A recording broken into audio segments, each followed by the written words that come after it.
Ito naman po ang roller Tommy Sanin. Malinis naman po.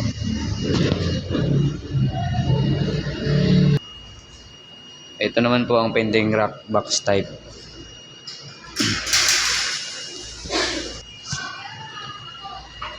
Ito naman po ang cutting print station. Dito po nakalagay ang dry fit fabric, medium, small, large, tsaka 2XL po. Goods to naman po for 1 week.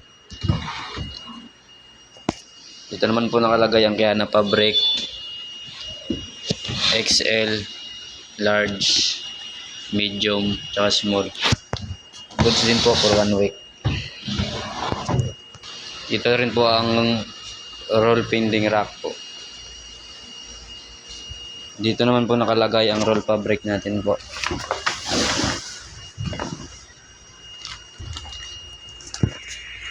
Neoprene.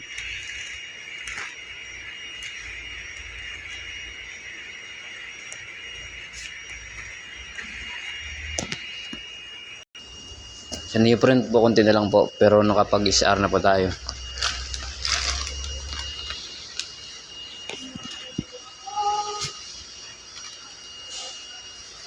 Microfiber, meron pa po hexagon, brush fabric, tsaka dry fit fabric po.